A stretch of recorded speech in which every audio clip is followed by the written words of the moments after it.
Good morning. Good morning. Good morning. Hi.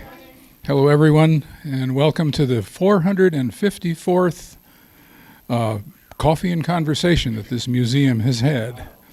As always, we're going to record it, and we're all going to, if the electronic gods are with us, we're also going to live stream it on YouTube. Well, how many are new to this museum? Okay, a few people. How many people have been through it already? Good. We invite you to come through the museum later. We have 9 rooms upstairs of exhibits to all our American conflicts between the Civil War and the current global war on terror. And feel free to browse. We also offer, if you'd like, a guided tour once us volunteers get free of the video recording. And just remember that the museum operates on donations and grants and memberships. So if you are so inclined, pop a few bucks into one of the jars upstairs. And I'm going to turn this over to Nellie Paylor, who's going to introduce our speaker, Bear Owen. Thank you, Jim. Good morning, ladies and gentlemen. Good morning. Can you hear me okay? Yeah, the reason I was called in to introduce this guy is because we go back so many years. We met back about 1970, back in Cheerless Point, North Carolina, which was the home of the A-6 Intruders. In fact, the A-6 Intruders only had 2 places, Vietnam or Cherry Point. And it was like a 2-stop railroad. You were either at Cherry Point or you were at Vietnam. Anyway, Bear and I were in the same squadron together, flew a few times, and over the years we lost track of each other, and then we finally reconnected about 10 years ago here in Broomfield. So we're neighbors. We're only about 5 minutes apart.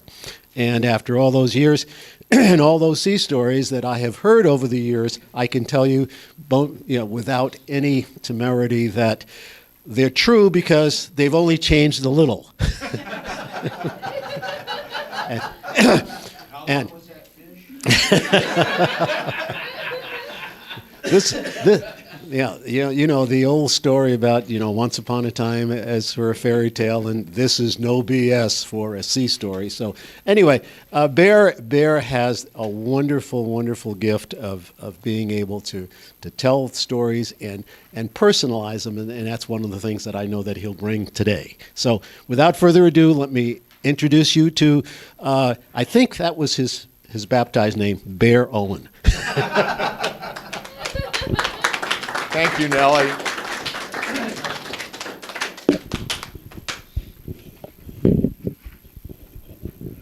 Turn this thing on.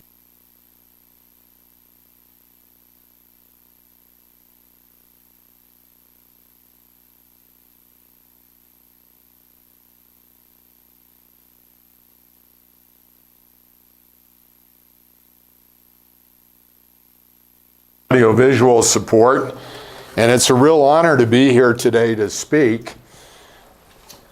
I'm a little embarrassed to talk about my combat experience because it was so brief.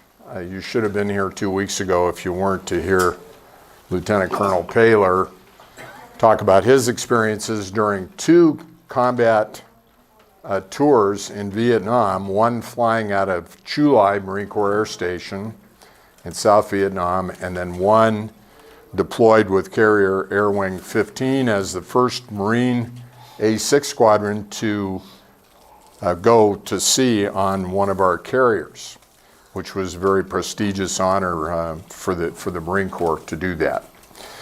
So Nellie flew, remind me again, 200 missions. When I was with 533, I flew, I think it was like 202 missions, and then when I was on Coral Sea, I flew about 103, something like that. Okay, so over 300 combat missions in Vietnam. I only flew 55 missions. They were pretty interesting to me, and hopefully they, as I describe some of them to you, maybe they will be to you. So what we'll do, Jim, if you want to roll the video, I'm going to show you a short video. You may have seen this before. I never get tired of watching it. So it'll tell you a little bit of rah-rah about the A-6 Intruder.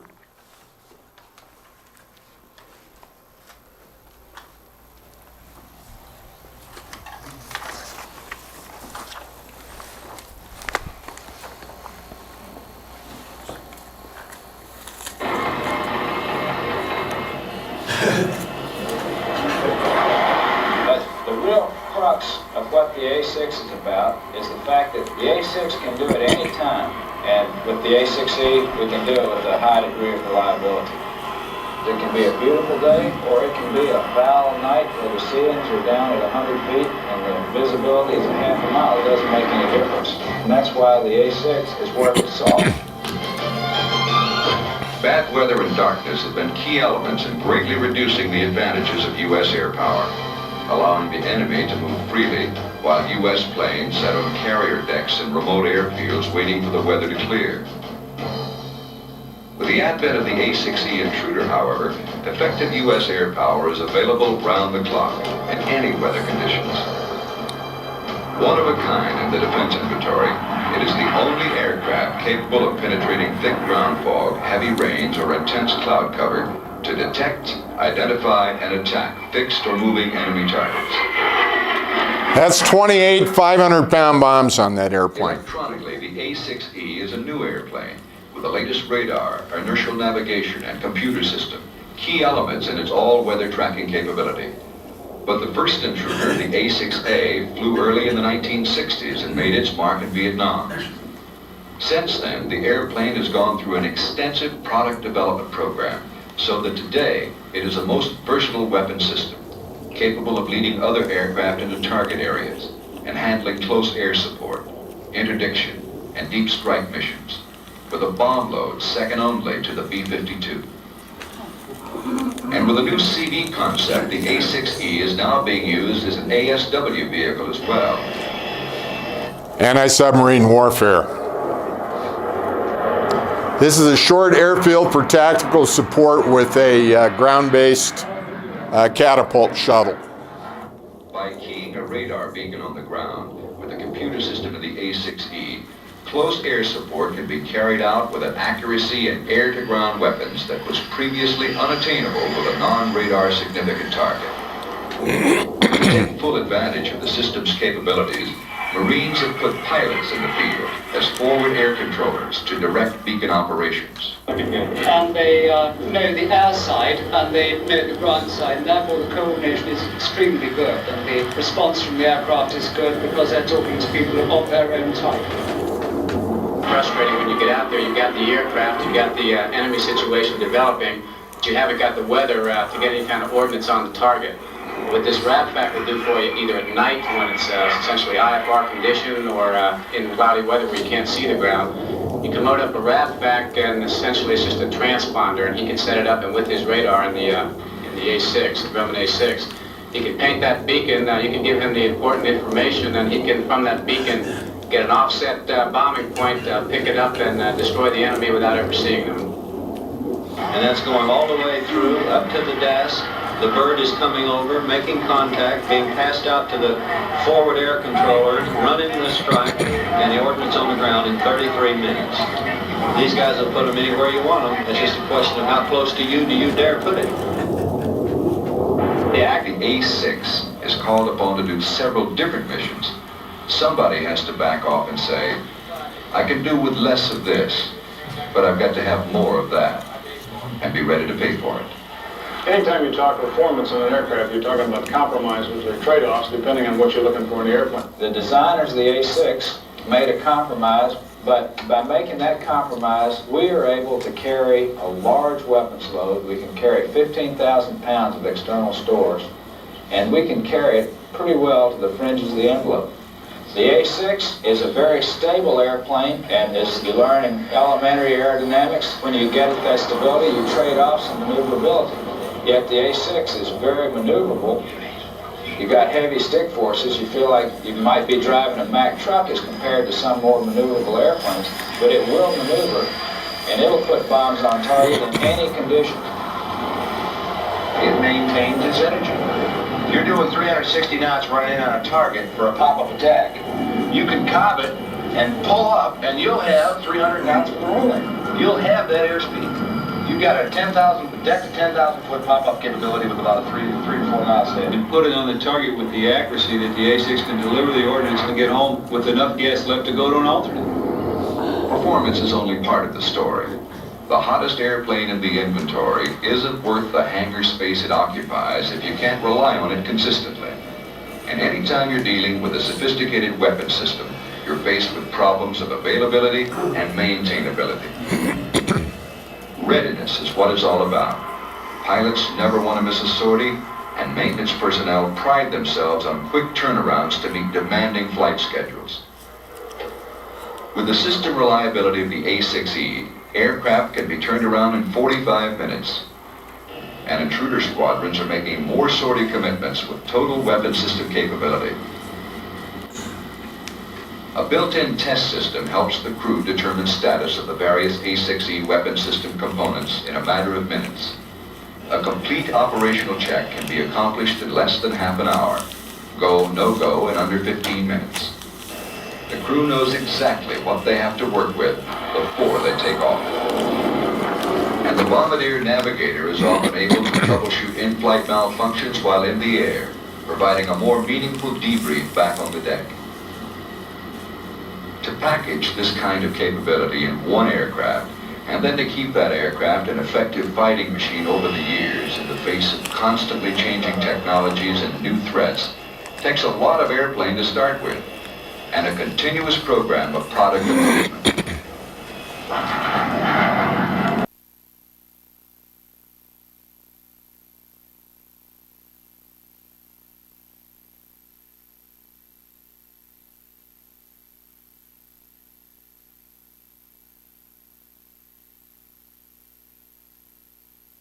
Or FLIR provides television-like pictures of targets that can't be seen by the unaided eye, nor sharply delineated by the sweeping now you see it, now you don't image on a typical radar scope. Using temperature differences to generate the display, FLIR can help A-6 crew members target an enemy tank, a ship's waterline or concealed cargo, and deliver smart laser-guided weapons. Even non-radar significant road patterns and plowed fields can be clearly distinguished. The A-6E is also being equipped to deliver the Standoff Condor missile, a self-navigating, television-guided system effective at long range against ship and land-based targets. Okay, Jim, let's cut it there. I mean, we all like to watch blowing stuff up. That's the point. So, for the purposes of my talk, you can ignore all the stuff about the A-6E. That was a follow-on version of the airplane that had much more electronic navigation and weapons delivery technology than the version that Nellie Paylor and I flew in Vietnam. So that's what I'm going to talk about. My bio and the handout will cover how I came into being as an A-6 pilot. So I'll just start by saying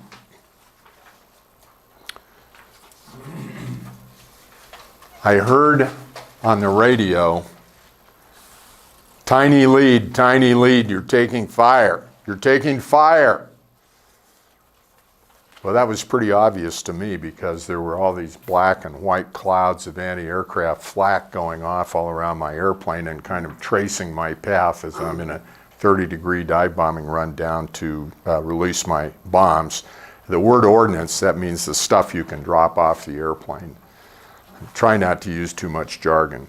Ordnance is thrown around a lot because the A-6 could carry a lot of ordnance. It took me 7 years of preparation to get to that radio call, lead, you're taking fire, you're taking fire. It started with being fascinated with aviation and military aviation. I saw all the movies, I read all the books. I was a voracious reader as a kid, and I developed a very romantic obsession, really, with military flying from a very early age. So, towards the end of my years in high school, I started learning about the counterinsurgency warfare, the guerrilla warfare that was taking place in Southeast Asia, principally in Vietnam, also Laos and Cambodia. And as under President Kennedy, later President Johnson, and finally President Nixon, the more this went on from 1961 until we left Vietnam in 73. I knew more and more about the war in Vietnam, and I was committed to the overall goal that our government had, which was to support the South Vietnamese in their military resistance to the North Vietnamese communists. The country had been divided into North and South, roughly the same geographic areas, sizes of North Vietnam and South Vietnam. The South Vietnamese were ostensibly a free country. They were certainly not communist. They were anti-communist. And the northern part of the country had a communist, tyrannical, authoritarian government. It was trying to capture the South, excuse me, allergies, and incorporate it into a communist government for the entire country of Vietnam. We were helping the South Vietnamese resist that effort. I believed in that effort. I still believe that it was the right objective to have and that we were right to do it. I'll talk later after I describe my participation in the war flying the A-6. I'll talk more about how I feel today about how the war was fought, but I'm not going to go into that yet. I got married in college. I was married 5 miserable years to a woman that the last thing she wanted to do was be a Marine officer's wife, live in the backwoods of North Carolina in cockroach-infested junior officer family housing left over from World War II. And try as I did to salvage that marriage, it didn't work out. So all this time I went through training, went through Air Force pilot training as a Marine, graduated with my Air Force wings, and went back to the Marine Corps at Cherry Point. It was a training squadron flying the 2-seat version of the A-4 Skyhawk, and they had a syllabus of about 80 hours where the Marine Corps gave us a Naval Aviator transition course, which gave us the training that we had missed in Air Force pilot training that the Navy, if we had gone through the normal Navy pipeline, we would have gotten. Air-to-ground weapons delivery, bombing, strafing, machine gun strafing, rocket delivery, air-to-air combat, maneuvering, tactical formation, low-level navigation. Took about 80 hours of that for us to qualify for our Navy wings. We were supposed to carrier qualify, but the carrier force was so demanded by the needs of the Cold War in the Mediterranean and the Atlantic, but also in the Pacific with the ongoing conflict in Southeast Asia, that they didn't have any deck space for us to carrier qualify. So as you saw there, they catapulted a Marine A-6 off of an aluminum matting runway using a catapult that was not powered by steam like the ones on the ship. It was powered by 2 F4 engines through a huge gearbox and a clutch arrangement. It was a real Rube Goldberg design, and it would give you about half of the acceleration of a steam catapult on the ship. Then we would come back, put our hooks down, under the control of the landing signals officer, LSO, call sign paddles, because in the old days they used to use these paddles to tell the pilot on final coming toward him this way, whether he was high or low, or on glide slope for a safe carrier landing. So the LSOs would qualify us. We'd get arrested landings on this aluminum short airfield for tactical support. They actually had one operationally and used it with catapults and also rocket-assisted takeoffs at Chulai, where Nellie was on his first cruise. I don't think they used the catapult and the rocket-assisted takeoff on the A-6, but they did on the A-4 and also I think on C-130s. Then they lengthened the runway and they did away with the SATS field. So I got my Navy wings at Cherry Point, then they sent me to A-6 replacement aircrew training to check me out in the A-6, and once I went through that syllabus and I learned how to use all this fancy attack and navigation equipment, I went on to what we call a gun squadron, a deployable squadron in Marine Aircraft Group 14 at Cherry Point, and it was about that time that I met Nellie, and it's an unbelievable friendship after all these years. It's amazing how you can serve. And all of you veterans here can testify to the fact that people that you served with, especially if it's in combat or under stressful conditions of any kind, those people become lifelong friends. And you can go without seeing them or talking to them for 20 years, and when you get together, it's like it was just yesterday that you saw them before, and that's the way it was with Nellie and I. We'd seen each other at a couple of reunions over the years.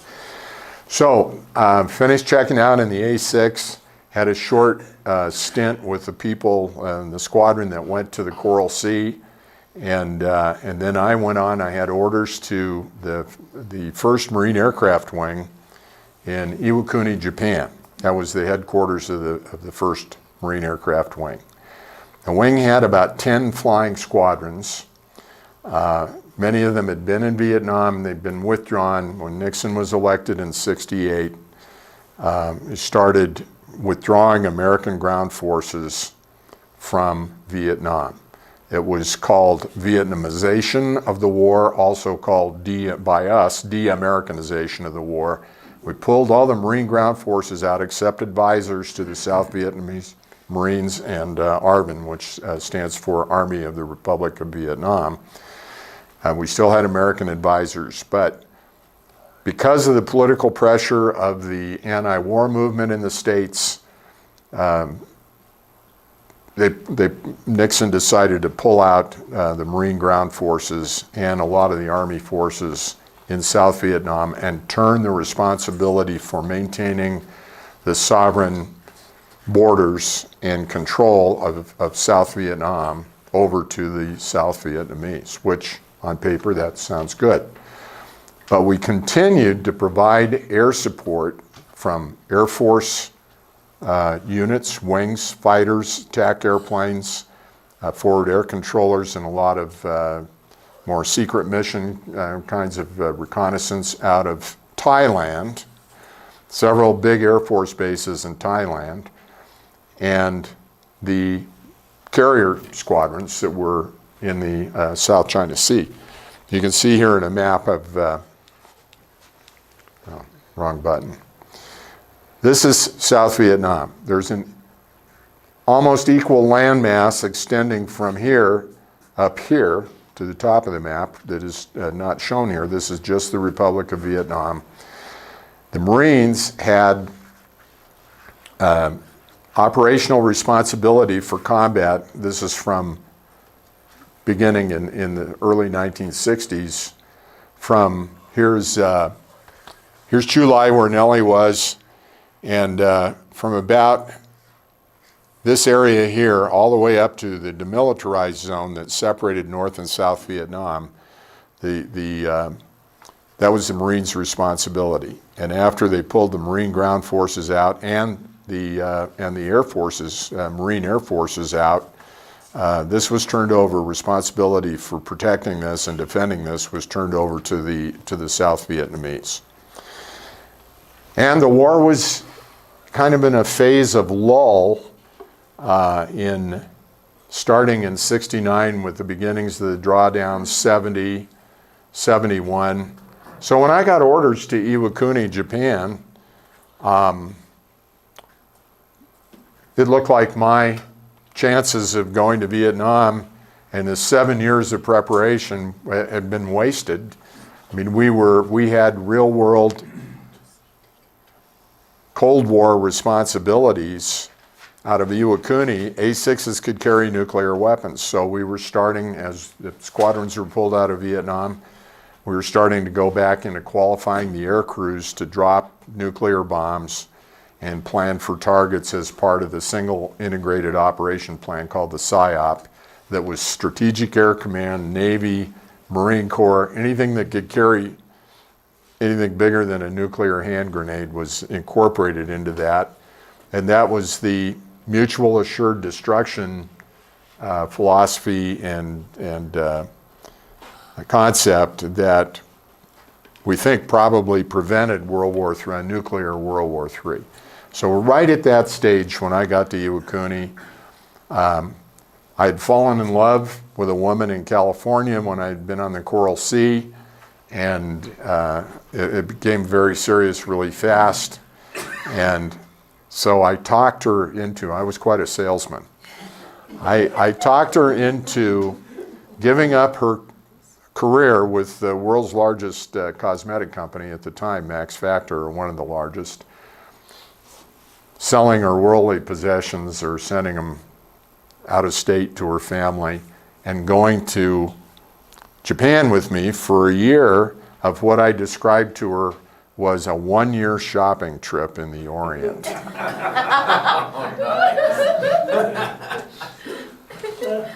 And that was a great plan, and it was blissful and great. And we couldn't get married because the Commandant of the Marine Corps had issued an order that all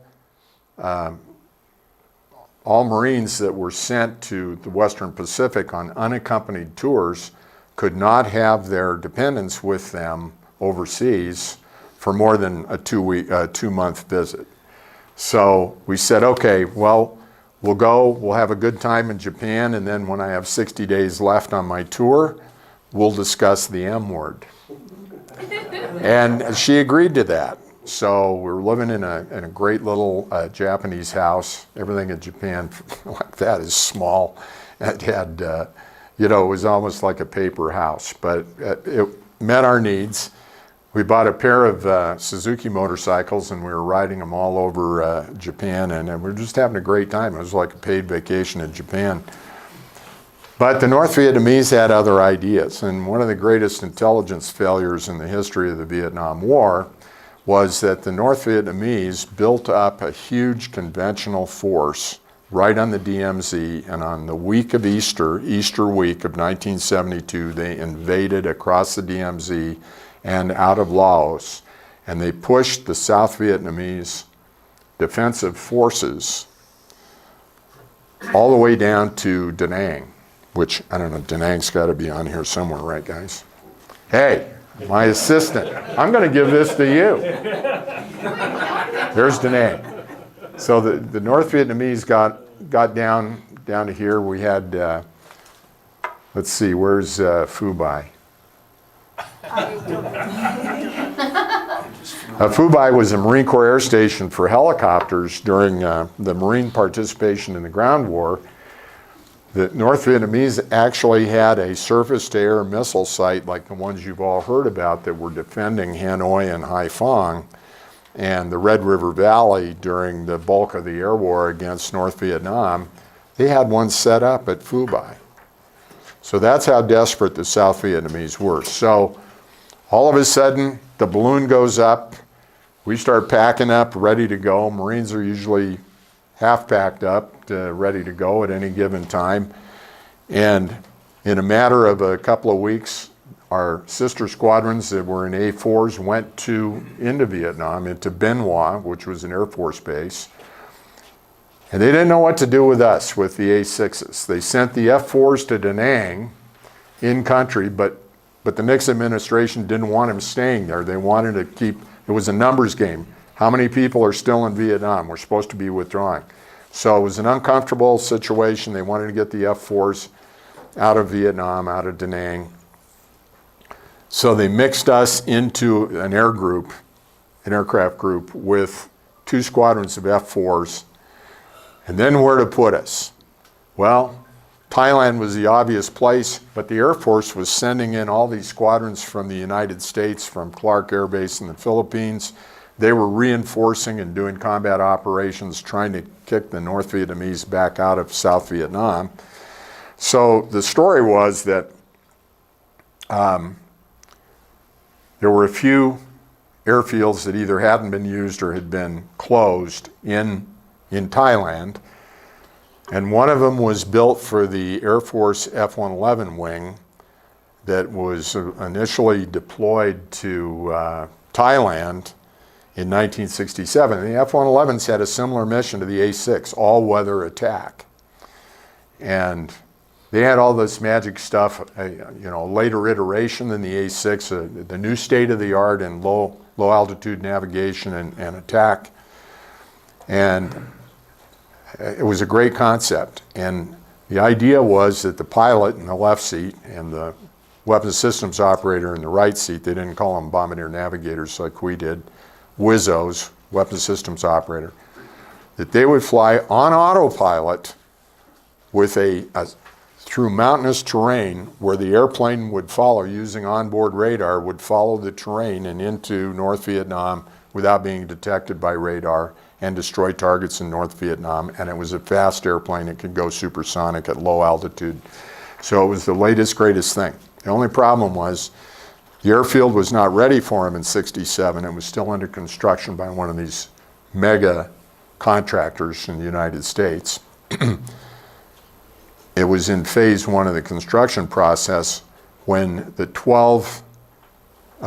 squadron of 12 F-111s deployed to Ubon, I believe it was, or Tak Lee in Thailand, and started flying operational missions in North Vietnam. In the first month, they lost a third of their airplanes. All the air crews killed. They flew into the ground. So there was a glitch in this low-altitude autopilot flown profile. And it was very embarrassing to Johnson and McNamara because the Air Force wanted to buy the Boeing design. They were overridden in favor of a Texas contractor called General Dynamics in Fort Worth. And it was very embarrassing. So they were quietly withdrawn, and we didn't see them back in Vietnam until 1972, 5 years later. They worked out the bugs. So here's this 12,000-foot runway, a 12,000-foot parallel runway, out in the jungle, 4 two-story solid teak buildings, sided with 3/4-inch solid teak plank, painted battleship grade. Can you imagine this? And no infrastructure, no electricity, no plumbing, no water, no sanitary sewer. There just was no infrastructure at all. It was just bare bones. So the Marine General landed there, got out, sunk up to his waist in the mud, and he said, "This is perfect." So that's where we went. The Seabees came in a week before we did, chopped down all the trees, put up 14-man tents, and that's where we lived. We had very little electrical power provided by portable Army diesel generators. We got 1 shower a week, whether we needed it or not, which was in a stream bed on packing pallets, wooden pallets. A field shower, which was a bunch of pipes with little holes drilled in them, and a 3/4 horse Briggs & Stratton on a pump, and Lance Corporal Schmeckatelli.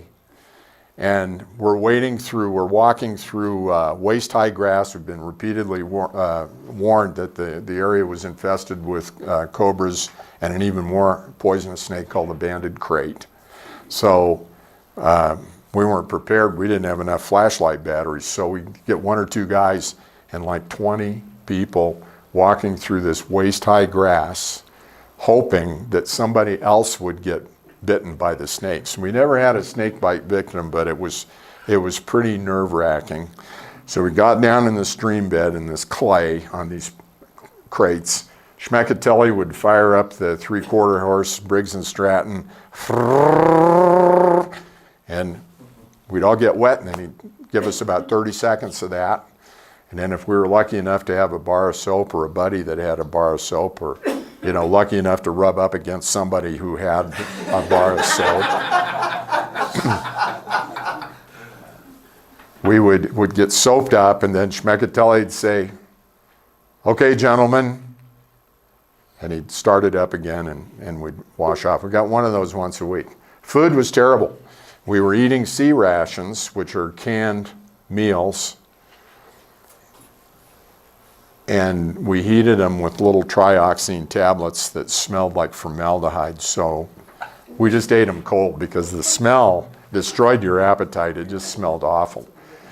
We got 2 issues of sea rations a day. My favorite was beans and weenies, and we always knew You know, because we turned the box upside down so you couldn't tell what you were getting. And so we always knew somebody from the deep south that we could, if we were unlucky enough to get the ham and limas, that you could trade it to one of, we called them grits, the guys from the southern part of the United States. They loved, I don't know, go figure. Ham and limas. Okay, so we got a grit here represented, you know, Mark Hardcastle. And then we got one hot meal a day. Field sanitation, GI cans with a burner in them, boiling the water. You dipped your mess kit in it, and boiling water was supposed to kill anything on your mess kit. But as soon as we started getting hot chow, about 40% of us got terrible cases of dysentery. So I actually was flying missions in Vietnam, so dehydrated that I could barely climb up into the cockpit. We had one F-4 crew came back, and the pilot was so dehydrated from dysentery, we all lost, you know, I probably lost 20 pounds, that they actually had to have a corpsman climb up on the boarding ladder of this F-4 pilot's cockpit and put an IV in him to get him hydrated enough to climb out of the airplane. So it was, joking aside, it was pretty bad. So we had a Marine recruiting poster at the time, which, well, the Army was, because of Vietnam, the draft, it was really hard to recruit because of all the anti-war sentiment in the country, and the draft was, you know, not producing the numbers that the Army needed. So they decided to go with an advertising campaign, something along the lines of, the Army wants to join you. And it was all this advertising what a soft life you could have in the Army. Well, the Marine Corps' response to that kind of competition was it had a poster of a drill instructor with a Smokey Bear hat on, with his head tipped up like this, the meanest looking guy you ever saw in your life, and this terrified recruit. And he's got the brim of his Smokey Bear hat right up under this kid's nose, and he's just screaming at him. You can see his teeth, he's snarling at him. And the caption on the recruiting poster was, "We don't promise you a rose garden." Well, that's what we said about Nam Phuong, Thailand. The Marine Corps didn't promise us one, but we got it anyway. So it soon became dubbed by everybody there, and the radio call sign of the tower was Marine Corps Air Station, Rose Garden. I actually had an air traffic controller from Udorn Air Force Base that was about 60 miles north of us who handled our arrivals. We didn't have the electrical power to power a radar approach facility. It was just VFR, visual flight rules only. Fortunately, the weather was good. It was the dry season. One of these controllers said to me when I checked in with him, he recognized my call sign the squadron call sign was tiny. And he said, "Hey, we heard you guys finally got toilet seats down there." It took 2 months before we got toilet seats for our outhouses. So I'll just tell you one other thing. There was no air conditioning, no electricity to power it, but I learned an important lesson. There were 2 air-conditioned spaces on the base. Marine Brigadier General, in charge of our task force, command of our task force, no. His only perk was he got a 1-hole outhouse, painted red with a white star on it. He was a brigadier.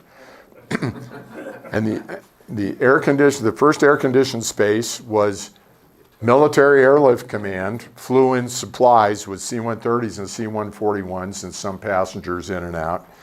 They had an airlift command element called ALSI, Airlift Command Element, on our base, commanded by an airman with 2 stripes. They had an air-conditioned hooch for their guys. Said, you know what? The Air Force lives better than we do. The rumors are true.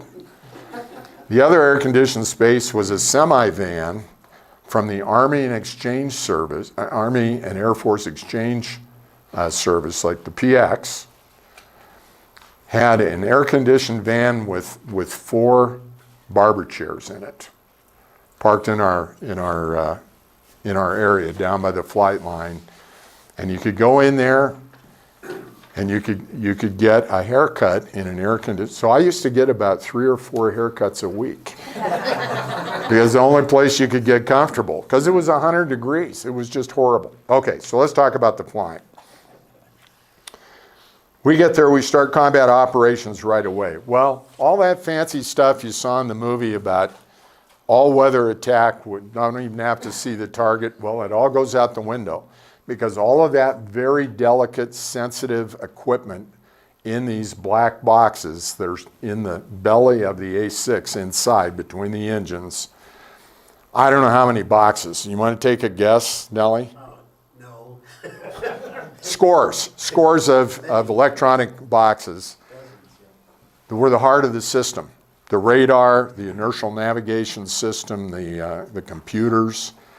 They all had to be repaired in these air-conditioned vans. Well, we had no air conditioning, and they also were very persnickety about the quality of the power. It had to be 400 cycle AC. I don't remember all the specifications. We didn't have any of that available. So what did we do? What Marines always do, we innovated. We took all the boxes out of the airplane. We probably lightened the weight of the airplane by maybe 800,000 pounds, and put the boxes away someplace. And we turned them into big A4 dive bombers using a reticle sight in front of the pilot with a depressible symbol on it called a pipper and Kentucky windage. And we went over to Vietnam every day with a flight of 2 airplanes, and we were loaded. Our typical load, and I'll describe some of the differences here, some of the exceptions. The typical load was we had 22 500-pound general purpose fragmentation bombs on the airplane and a 2,000-pound external jettisonable fuel tank under the belly of the airplane. So that was a pretty good external load. That was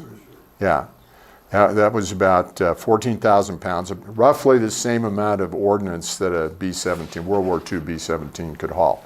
So we'd have a flight of 2, 44 500-pound bombs. Any of you in here ever thrown a hand grenade, a real one? Sure. Okay. Oh, of course you guys. I mean, you slept with them. Oh, yeah. You'd put them under your head, prop your head up, no pillow, just a few frag grenades.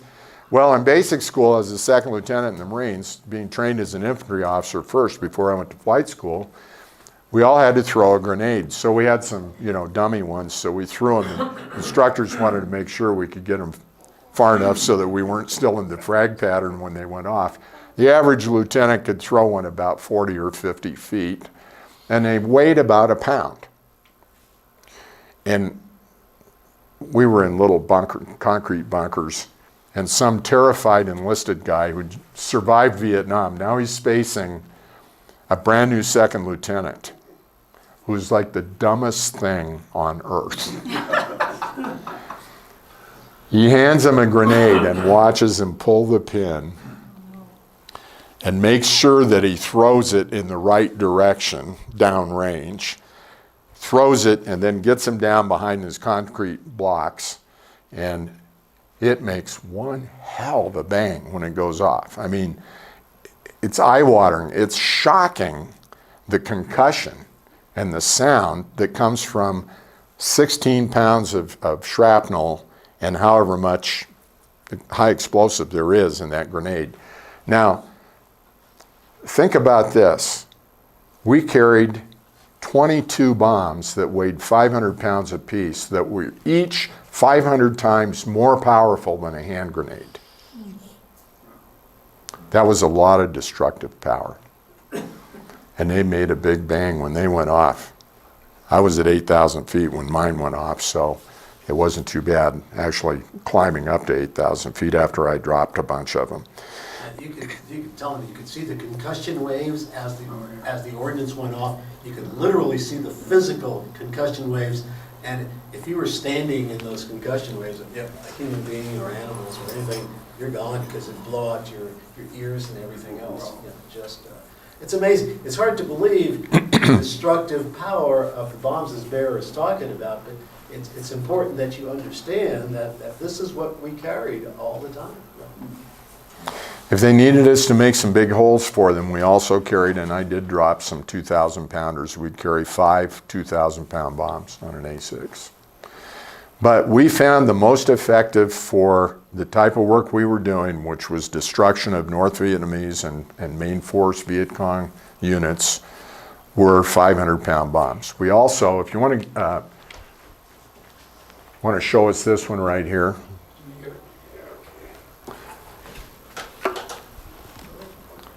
Like I was saying, lieutenants are really dumb. They trip over stools. The second one. There you go. Right here. Yeah, I guess I could have used this. The other second. That one. Yeah, the second. Yeah, your other left.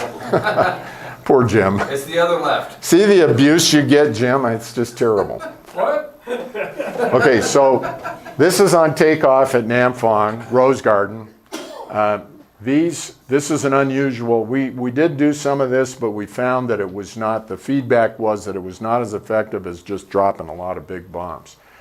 These were 5-inch Zuni rockets, folding fin rockets. There were 4 per pod, so we had 24 of those. They weighed 200 pounds in the tube. The warhead was about 100 pounds of high explosive, and the speed was about 1,600 miles an hour from when it was fired. And then add to that 550 miles an hour in the dive bombing run, that you've got a combined velocity of about 2,100 miles per hour when those rockets hit the ground.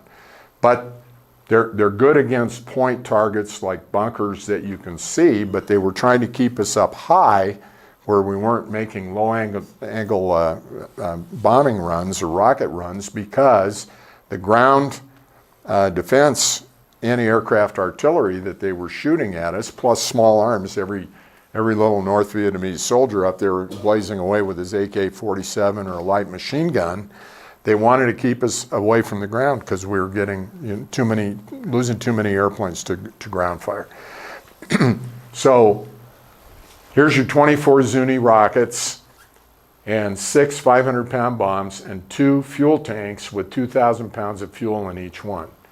So that was an interesting test of a configuration, but we decided finally that 22 bombs and 2,000 pounds of gas would enable us to fly almost 400 miles from Rose Garden to Da Nang, fly out, it'd be 400 miles by the time we rendezvoused with a forward air controller who was flying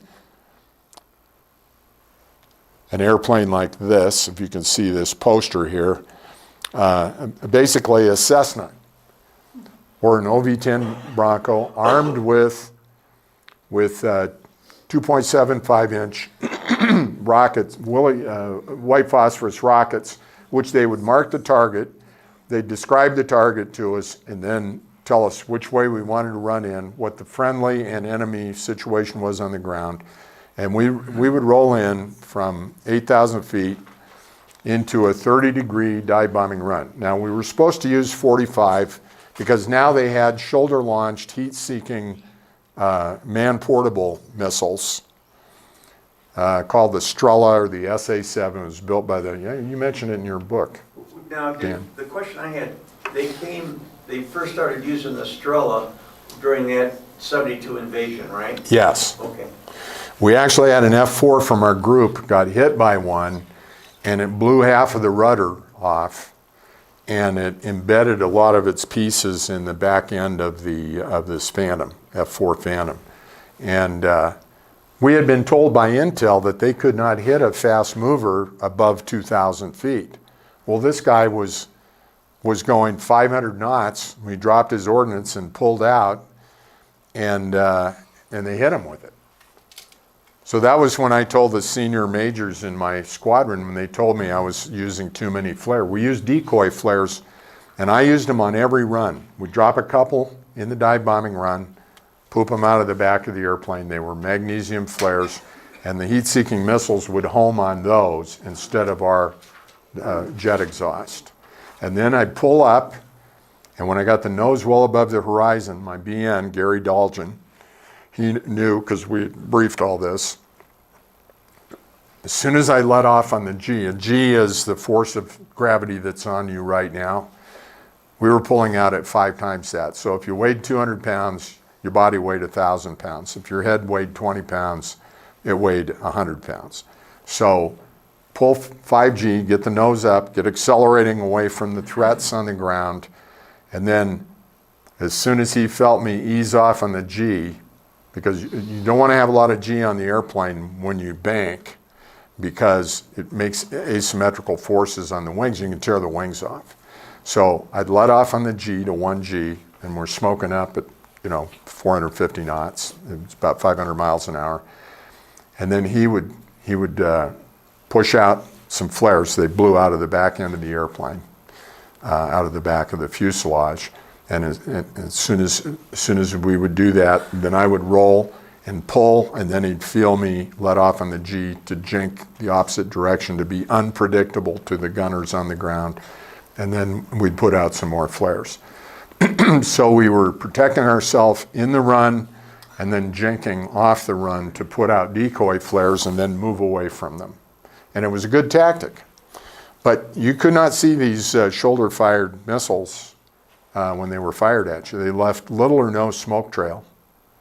And they went about Mach 1, about the speed of sound. So they were scary. They did shoot down some airplanes. So what kind of missions did we fly? We'd take off with 2 airplanes. We'd fly 400 miles over to Vietnam. We'd rendezvous with a FAC. So early on, I'll describe a couple of missions, and I'm running out of time here.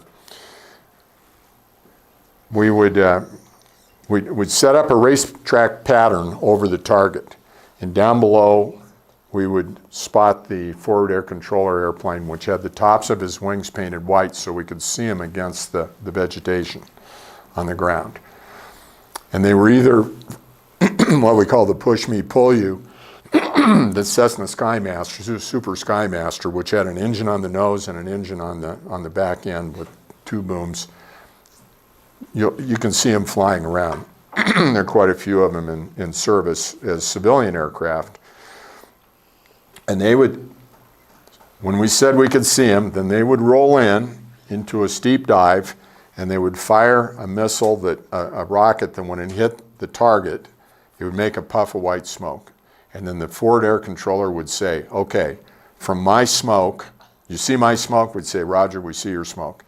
He'd say, okay, go 50 meters, which is about 50 yards. Go 50 yards to the north of that and drop your bombs on that. And that's how we worked with the forward air controllers. So we started doing missions. We couldn't tell if anybody was shooting at us or not.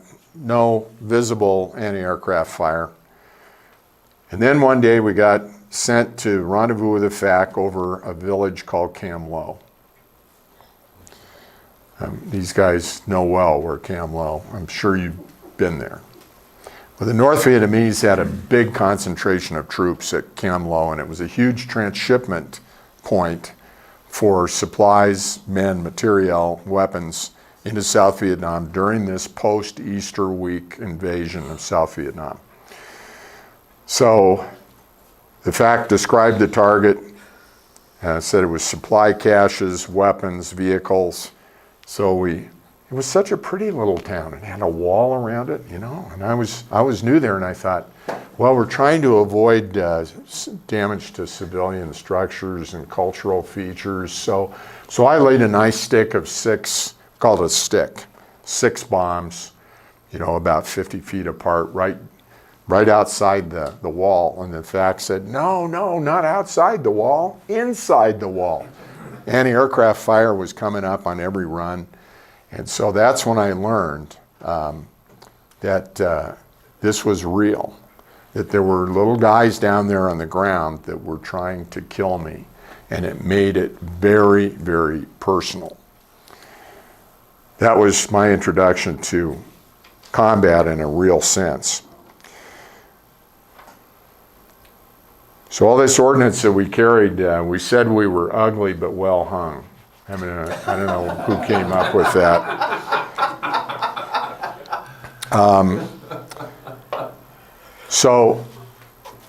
One of my most memorable missions, One mission was an out and back. Go over, drop your bombs. No air refueling. The A-6 had great fuel economy. The F-4s, they had to tank after they took off with all this ordnance hanging on them. They carried 12 bombs, we carried 22. Now, I love the F-4, and I flew it for 14 years in the Guard, but the A-6 was the forward air controller's dream come true as a dive bomber. And we were really accurate because we had done a lot of practice, because the Marine Corps, number one role, whatever they tell you, the number one role, and this is ingrained in us from the 1920s, the Banana Wars in Nicaragua on, the number one priority for Marine Air is to drop something that goes bang on the bad guys. Close air support, interdict the supplies and the weapons, protect our guys on the ground. That's why we call it the air-ground team. So we had an out and back, fly over, drop the bombs, come back, and maybe happy hour if you can find some warm rusted beer cans laying someplace, and maybe have it wasn't a cool one, we didn't have any refrigeration.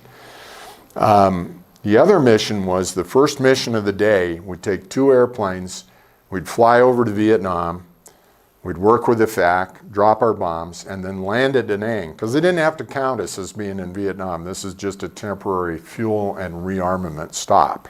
And we had a skeleton crew of Marines on the ground at Da Nang. They would reload the airplane with another 22 bombs on each airplane, refuel the airplane. We'd get an intel briefing, which was always the same.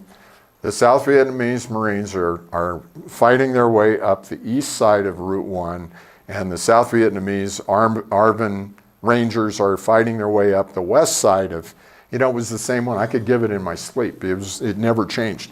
They were making very slow progress with a lot of help from us with air power. So we'd load the airplanes up, we'd take off, go out and get rendezvoused with the FAC. We had people flying around in direct air support center airplanes, talk to them on the radio. They'd give you coordinates to go meet with the FAC. We'd drop the bombs. It became kind of routine until we lost our first airplane and the crew. One survived and was a POW. The other was killed. We actually lost 4 airplanes, 8 crew members, 1 returned as a POW. All the rest were killed in action during our first 4 months in country. Nellie Squadron in the Coral Sea, they lost 4 airplanes. They had, what did we decide? There were 1 POW and 5 killed in action. Yeah, 5 killed in action, and 4 were rescued at sea or picked up on on the ground by Air Force Jolly Green Giant rescue choppers. So we'd Da Nang turn, we'd bomb, land at Da Nang, refuel, rearm, take off again, drop the bombs, go back to Nam Phan, be back about 2 o'clock in the afternoon, something like that, 3 o'clock in the afternoon. Well, that was called the Da Nang turn, and I noticed that my BN and I were flying a lot of Da Nang turns. Now, I didn't want to be a hero, but I also wanted to do my fair share. So I went in to see, after this went on for several weeks, where I was flying them almost every day, I went in to see the schedules officer, and I said, Bill, I want to do my fair share, but I'm doing the Da Nang turn like every other day. He said, you don't know? I said, no what? He said, well, Gary came up and told me that you guys wanted to fly it as often as I could schedule you for it. This is my BN. Well, he was the ordnance officer, the guys that put the bombs and the rockets on the airplane. So I go storming down in this teak building, if you can imagine, battleship grade teak building. I go down to the ordnance shop, and he's in there shooting the breeze with his non-coms and his troops, and it's a little lull in the action. The airplanes are all gone, dropping bombs. And he was a monster. I mean, he was a bodybuilder, a marathon runner, and he had this immense upper body. And that's how I got my nickname. He looked like a bear. That was our call sign. I chose a call sign out of respect for him, because I'd flown with him for a long time in the States. And I grabbed him by his skivvy. He was wearing what we all wore, jungle tropical trousers, camouflage trousers, and a white skivvy shirt.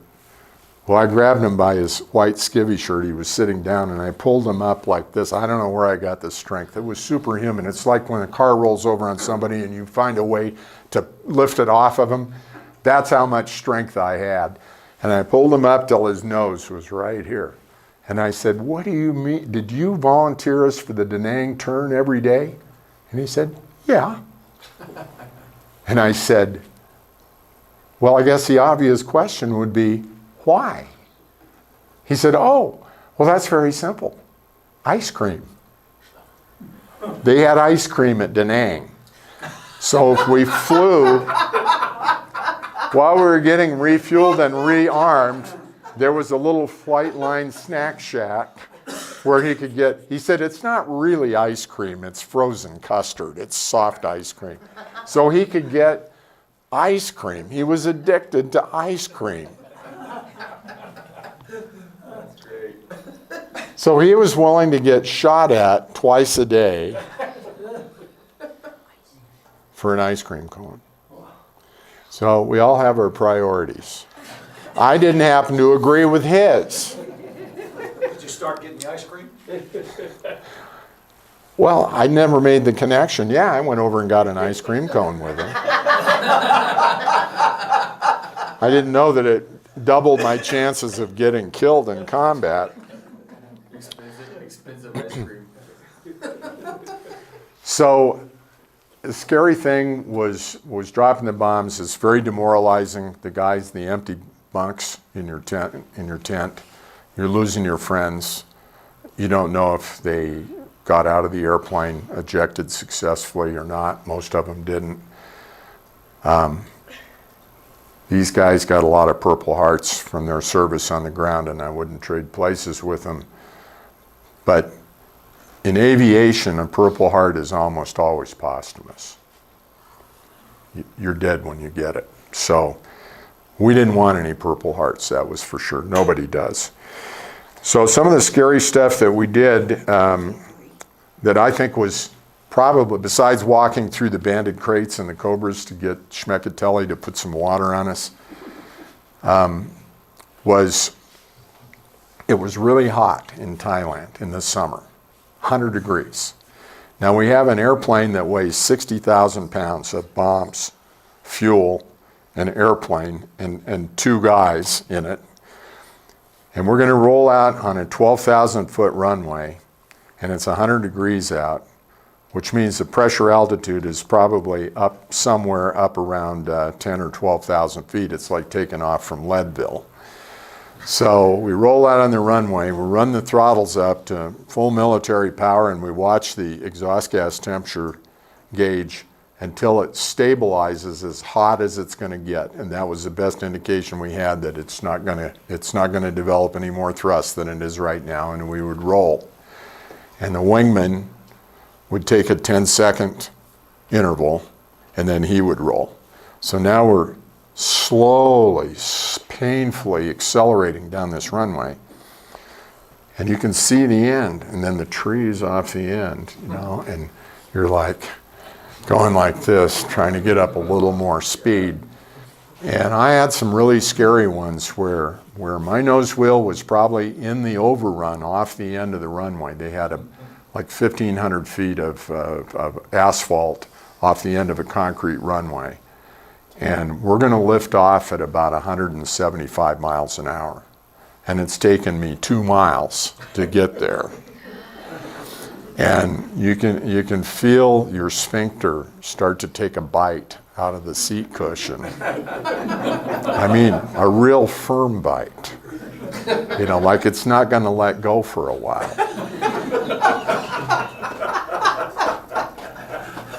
And my plan, this was not a recommended, it wasn't a procedure.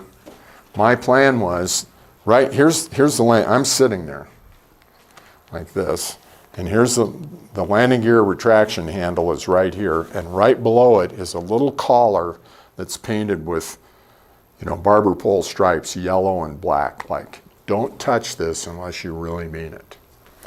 And that was the button that would clean off all of the external stores, the bombs, the fuel tanks, anything hanging on the external on the airplane, under the belly, under the wings. There was a circuit wired up to the main landing gear, to the shock struts, that until they extended a certain amount, pushing that button wouldn't do anything to prevent unintentional jettisoning of all the external stores on the airplane as a safety device. Well, I knew that I had to get enough weight off the landing gear for that button to work. So my plan was get down to the overrun, go halfway down the overrun, which would be about a 700 extra, gift. Hopefully the asphalt wasn't so hot that the tires would sink into it. Have enough lift on the airplane that I could pull back on the stick as hard as I could and get enough weight off, and then push the button and it would clean the airplane off, and suddenly I'd be a skyrocket because I would be 11,000, I'd be 14,000, 13,000 pounds lighter. So that was my plan. And I can tell you many times I had my finger resting on that little collar around the jettison button so that it was going to be right where I needed it to be if I needed to do that. So that was probably as dangerous as getting shot at, were the takeoffs that we did on 100-degree days at the Rose Garden. I'm over time, but I just want to talk about something Nellie talked about, the statistics, real quickly. My squadron, 533, lost 4 A-6s, which is 1/3 of the squadron complement. We had 12 airplanes. 8 crews, 7 of the 8 crew members were killed. 1 was a POW held in a bamboo tiger cage for a year before he was repatriated with Operation Homecoming. Nellie's squadron, VMA 224, lost 4 airplanes, 1 POW, and 5 KIA. Is that what we came up with? A6 overall losses, there were 480 A models of the A6 built, and those are the ones that were in the period that we're talking about. We're all A6As. The E model didn't come in until after Vietnam. 480 A6s built for the Navy and the Marine Corps. The Navy lost 59, the Marine Corps lost 25. And crews, there were 89 crew members killed in action, A6 crew members killed in action, and 52, amazing number, 52 of the prisoners of war in the Hanoi Hilton were A6 crew members, either pilots or BNs.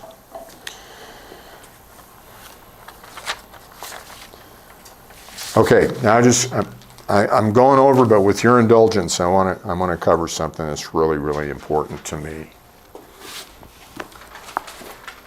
This book. I said I was going to talk about the politics of this a little bit. Clausewitz said there are 3 things, 3 essential ingredients to the successful prosecution of a war.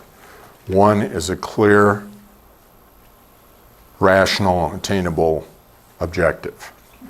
Ours in Vietnam was to protect the sovereignty and preserve the Republic of Vietnam, the South. You have to have an end state. I'm sorry, I just said that, the end state. You have to have the adequate and preferably overwhelming military force with which to accomplish, and the willingness, the political willingness to use it. We didn't have that. We gave sanctuaries to the North Vietnamese. We didn't mind, Nixon mined the harbors, and Nellie was on that mission. He led that mission into Haiphong Harbor, where they mined the harbors, and that stopped the Russian and Eastern Bloc shipping, hauling weapons into North Vietnam that were being transshipped into the South through Laos and Cambodia and across the DMZ. And then the third thing you have to have is the support of your own people. Well, we definitely didn't have that. And I think part of that is because we didn't prosecute the war in a rational way so that people could see the progress and we were achieving our goal. So, was it winnable? Yes, it was winnable. And arguably, in 1973, we had created the situation that allowed Kissinger to back the North Vietnamese into a corner, and they agreed to a peace accord which included guarantee of the sovereignty of South Vietnam. So as a result of that, we left, but we made a commitment to the South Vietnamese by treaty that if the North Vietnamese didn't live up to their peace agreement, we would come in with overwhelming air power and do to them what we did in '73, which I was involved in, Nellie was involved in, maybe some of the rest of you were involved in.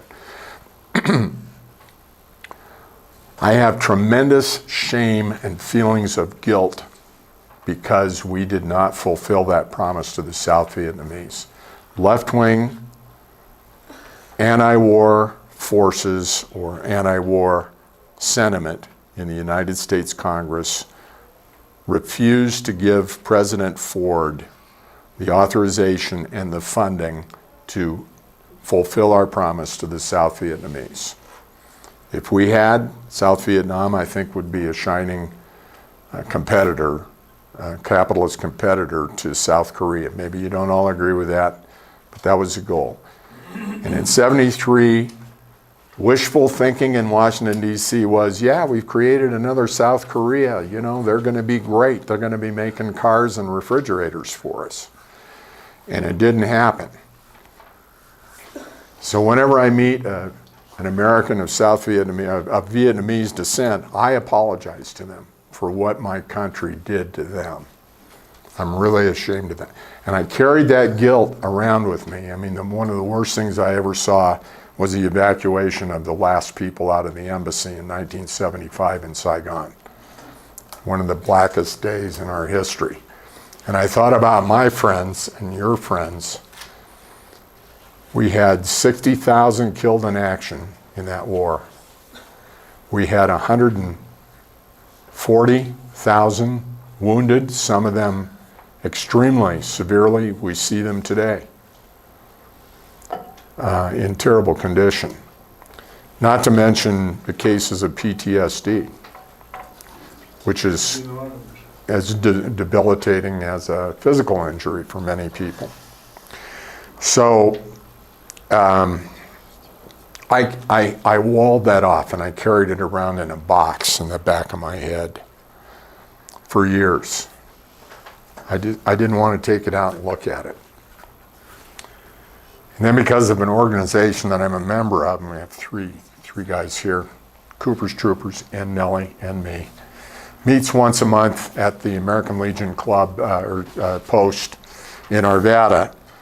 And 10 of those guys, plus the publisher, Colonel Bob Fisher, Marine Corps retired, and another guy that I'm going to introduce to you in a minute, produced this book. And it's one aviator, one amphibian tractor company commander, and a bunch of grunts, infantry, leg infantry as they call them in the Army. In the Marine Corps, we just call them grunts. Those guys that fought their hearts out for us, they each wrote a chapter.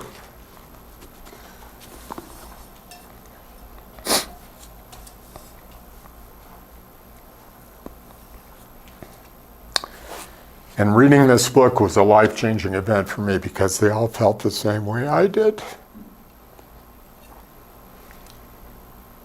I highly commend it to you. Echoes of Our War.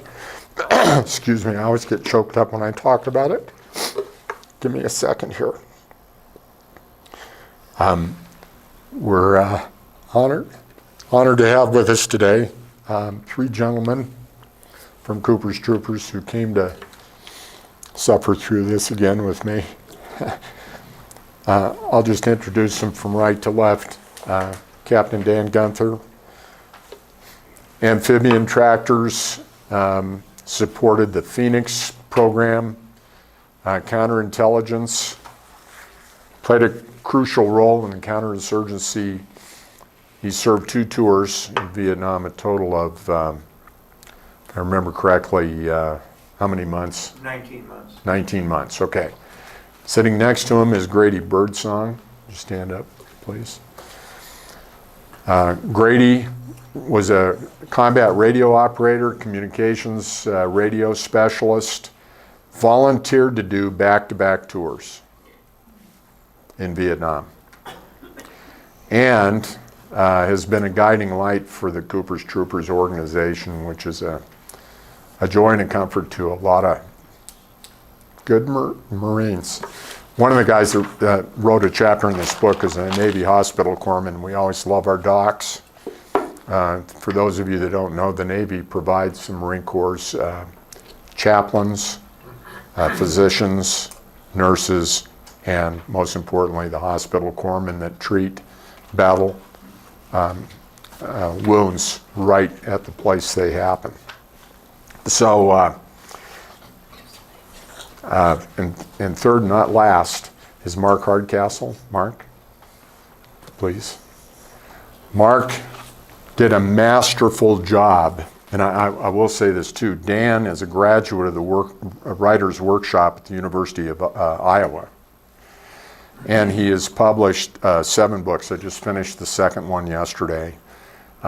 It's a series of 4 war novels about based on his experience in Vietnam. The characters are fantastic, and it's been, you know, I let a lot of other stuff in my life go because of your damn books. I couldn't put them down. They're on Amazon. Check it out. China Wind, Dodge City Blues. It's a trilogy. But it's out there if you can check it out. We're going to get them all in the library here pretty soon, right? Well, yeah, I'll make a donation. I'll do that. That's generous. Thank you, Dan. 4 books. So Mark is a 1982 graduate of the United States Air Force Academy, and he flew as a basic jet instructor in the Air Force and the Air Training Command, and he flew the top secret RC-135 based on the Boeing 707, which did electronic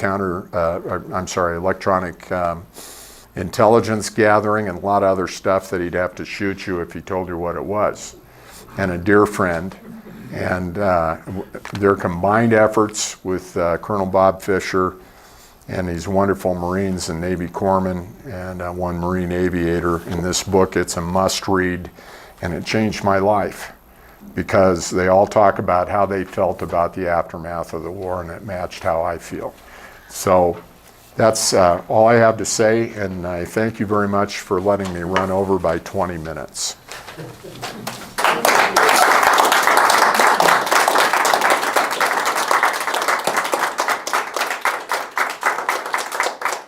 you. I apologize for the salty language with these young people here, but I couldn't erase all of it. So I'm sure Mom from Lewiston, Idaho originally will take them home and, correct my faults. Oh, yeah, Q&A. Anybody have any questions, Mary? A small one. The humidity in Thailand is like what kind of percentage? So the 100 degrees isn't the only thing. It's tropical, Yeah. right? So it's like... The 100 degrees steals the aircraft performance, but also the humidity does too. It's probably 85 to 90% all the time. It's miserable. Yes. Grady. Did they replace your aircraft when you lost them? I guess that's probably a stupid question. Yeah, they did. No, it's an excellent question. They replaced. Your Nellies. They replaced some of the losses by building new from the ground up A6Es, the follow-on model. They also modified some of the A models into air refueling tankers, the KA6D, which Nellie got some sorties in the KA6D because on the ship they always have a tanker airborne, so if somebody comes back, skosh on gas, or the hook misses a few times, they need to tank. So yeah, they did, but most of the A6Es came from A6As that were rebuilt and had all new avionics put in them. Jim? Do all A6s have that refueling? Oh, somebody always brings that up. The bane of our existence. You know, you go to happy hour and you got all the F4 squadron guys there, and when we walk in, they all go like this. So they do that. It might be ugly, but I'll tell you what, these guys on the ground were really, really happy to see it. It was the most beautiful thing in the world when it showed up. Angels of mercy, yeah. Yeah. That's the air refueling probe. And Just call it a unicorn. the unicorn, yeah, that's a good name for it. Any other questions? Yes, sir. If you had a chance to fly today's airplane that may have replaced that, what would it be? Well, the F-111 did for a while. Today, almost all of the fighter attack aircraft, like the F-18 and the Marine and Navy inventory, have fairly significant all-weather attack capability. And quite a few of the F-18s are in the two-seat version where they have an NFO in the back seat who is they call him a weapons systems operator now. They finally caved to the pressure from the Air Force to, call them all the same thing. But they play the same role as the bombardier navigator did in the A6. So, and in the Air Force, they have the F-15, forget which model is F-15D, Echo.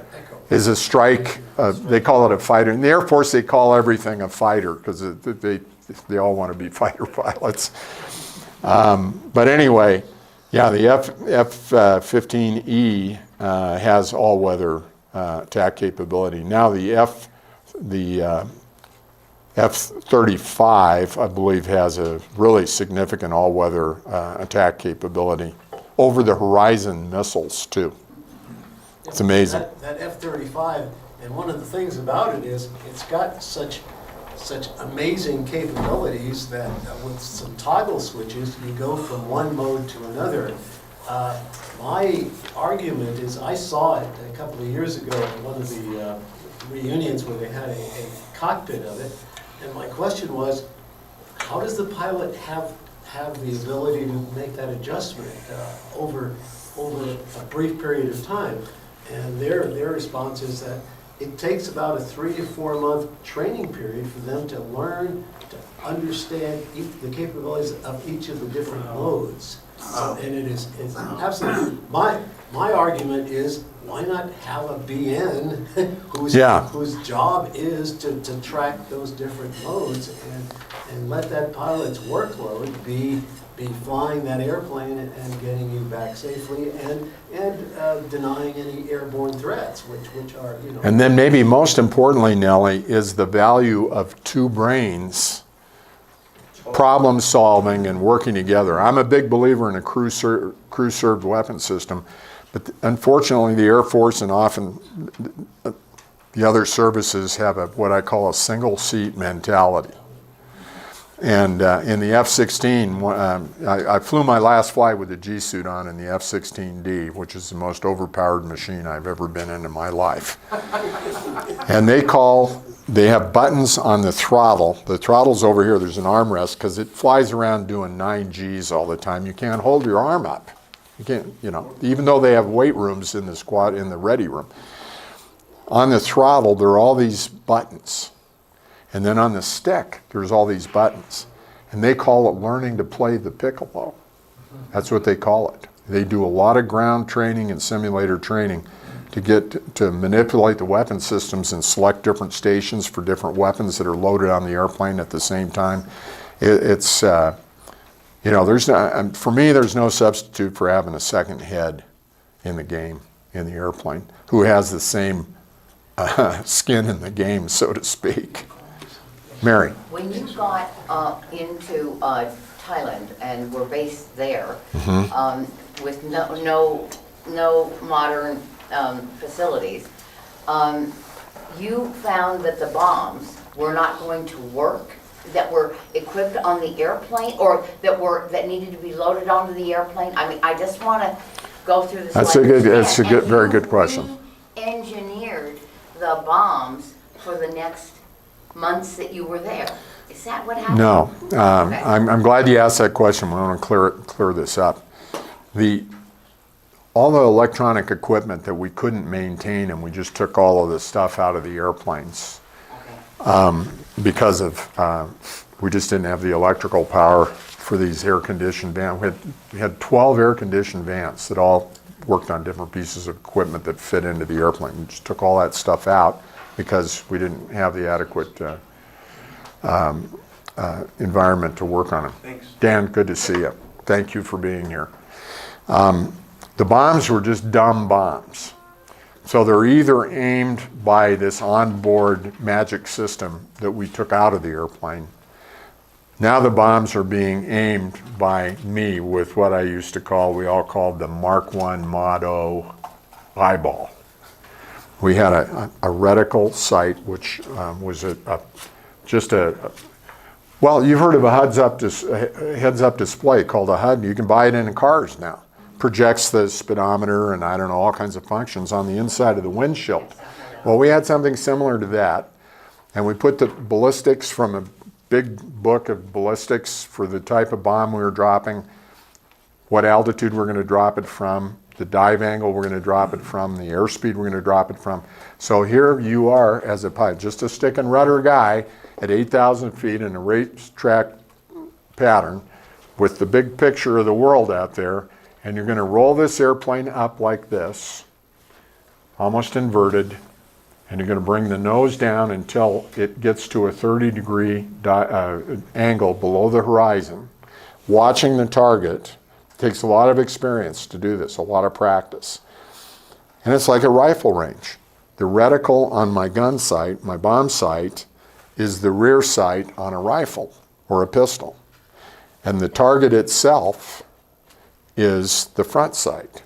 So I've got to line those things up, and I've got to set a power setting that in a 30-degree dive, and I've done it so many times, I know right where that power setting is on the throttles, that the airplane with God's G, that's what we call gravity, God's G, pulling us down the hill, that the airplane's going to accelerate to the desired release speed, which is 500 knots, which is 575 miles an hour.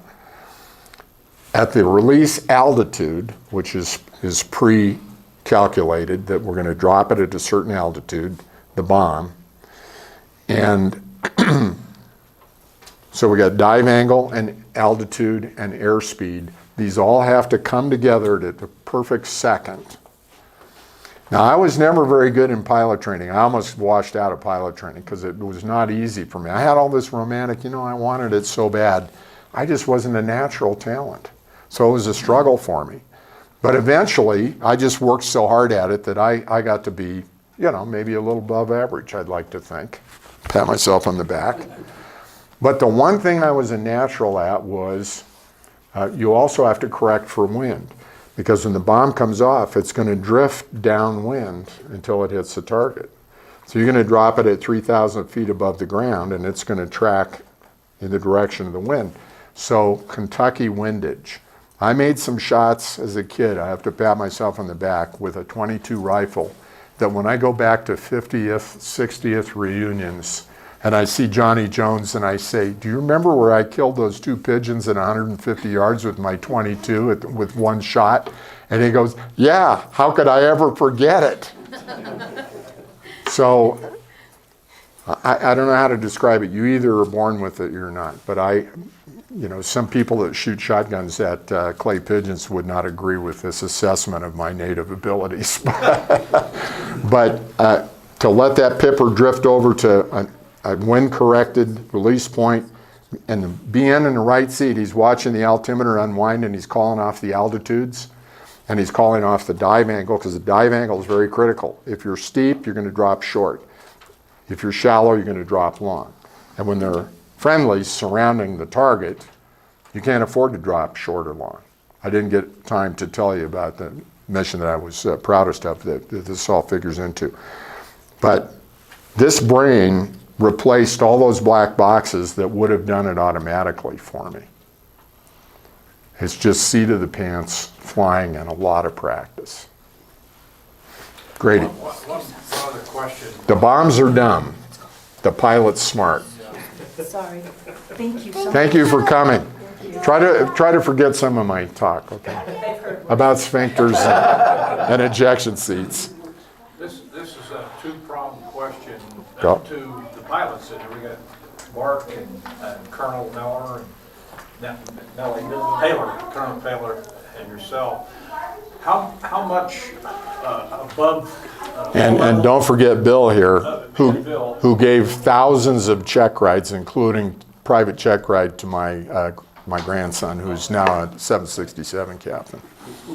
Low level approaches, above ground level, like 200, 300 feet. How much of that did you do? And what is there a difference in ground effect over there and higher humidity? You know, when you're taking off. Well, heat reduces the thrust of the engines, the performance of the engines, if that's what you meant. Low angle delivery. We learned. No. Going up to Hanoi, would you go over the terrain? Your radar take you over the terrain? Yeah. Yeah. To stay out of radar. I didn't go to Hanoi, but he did a lot of times. Stay out of radar. What you basically do is your radar tells you what's in front of you. Now, Okay. what you start out at is you have pre-planned your flight, and you look on both sides of that flight route within 2-3 miles, so that you know what is the highest pieces of terrain in that area. Then, as you're navigating it, you start down to about 1,000 feet above the ground, and then you start slowly letting down. As you're getting threats from the enemy radars, you incrementally come down a little bit lower. In the meantime, the bombardier navigator is telling you, okay, this direction we're going, we don't have any solid objects like mountains coming up. We're going through valleys and stuff like that. When you can do that,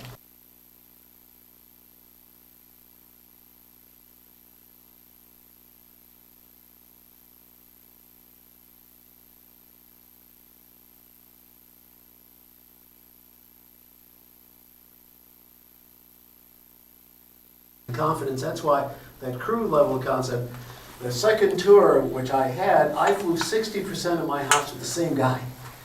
We knew each other, and we were together and we had trained together. And that's one of the things that you did that incrementally until you negated the threat.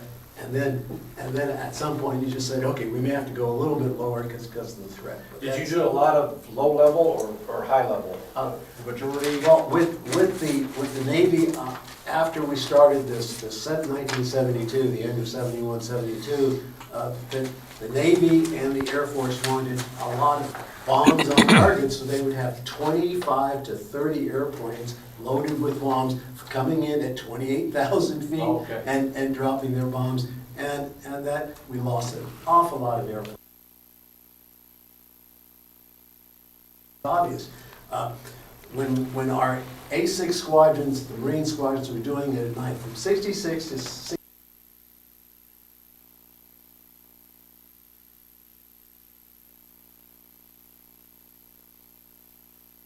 where we negated the capability of their threat, and it was more survivable. It was different. What the Air Force and the Navy emphasized, hey, we've got to get all of this bombs on this target in a short period of time. You're increasing the threat to the air crews, and that's why we lost so many airplanes. The POWs told me that in the Hanoi Hilton that they didn't like the A6s because their time in being imprisoned and incarcerated, their biggest defense against that was to sleep as much as they could. 2 o'clock in the morning, an A6 comes over, everything starts, and they parked all their anti-aircraft artillery and SAMs and everything around the Hanoi Hilton because they knew that we put a sanctuary ring around that and wouldn't attack that. So they said it interrupted our sleep a lot. Yes, sir. So you were talking about magnesium flares. Yes. What is the temperature difference from the magnesium flare to your exhaust? Well, that's a really good question. I may have misspoken when I said magnesium. They use something mixed with the magnesium to control the temperature of it to mimic the approximate temperature of a jet exhaust. Because the more sophisticated the anti-aircraft missiles, heat-seeking missiles, either air-to-air from another fighter trying to shoot you down, they've narrowed down the infrared spectrum to get it really specific to just jet exhaust, so that it won't be meekened off by a decoy flare. It won't be decoyed away by a flare. Yeah. So it's a constant cat and mouse game, trying to work with the technology to get it more and more discriminating, so that it will only lock onto your exhaust and it won't be fooled by a flare. That's a good question. I think that like most heat-seeking missiles, they have a